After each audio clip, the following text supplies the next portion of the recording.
From the mean streets of Woodland Hills, California, right, Christopher? Is that where you? Yes, sir. From L.A., but my dad is from Massachusetts, Webster, Massachusetts. So I grew up a Boston fan my whole life.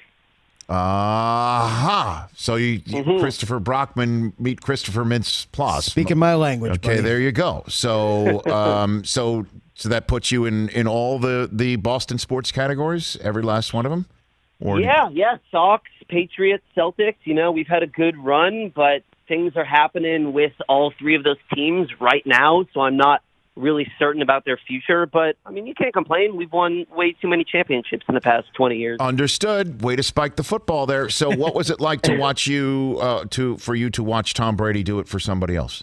What about that? I loved it, man. I'm a full-on. I realized when that switch happened that I'm a massive Tom Brady fan. You know, I think I was 11 when I saw him win his first Super Bowl, so I grew up watching him. Mm-hmm. So I was like, go win it elsewhere, man. I support him 100%. So it wasn't sort of fear of missing out. There was no FOMO of watching Tom do his thing.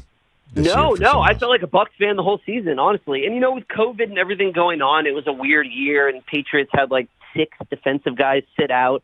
So it kind of felt just like, all right, we'll take the year off and just go root for Tom.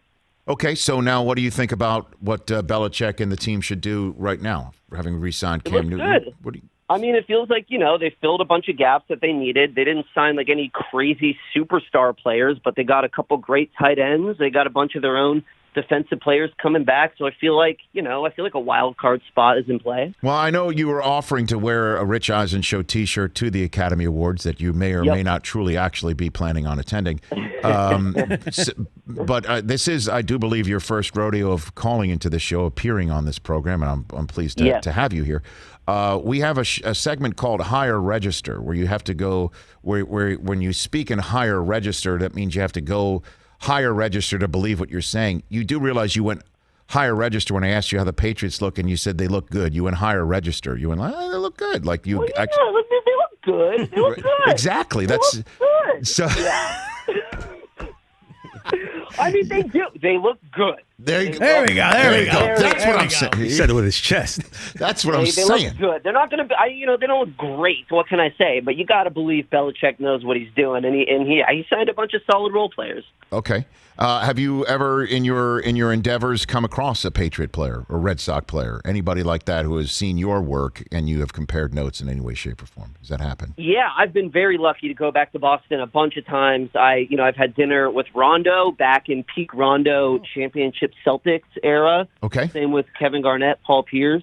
I've partied with Gronkowski, and his hands are freaking massive. And he had a few women with him as well.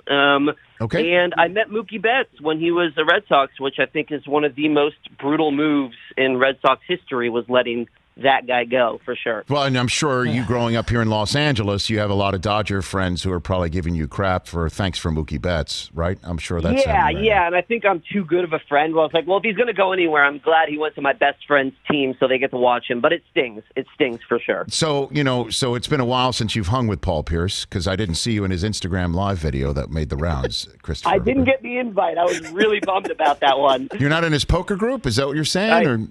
I guess not. I got to find a way to get in there, though. It looks like a grand old time for sure. We're on that list as well. I'm also unemployed right now, so I have no job to lose like he did.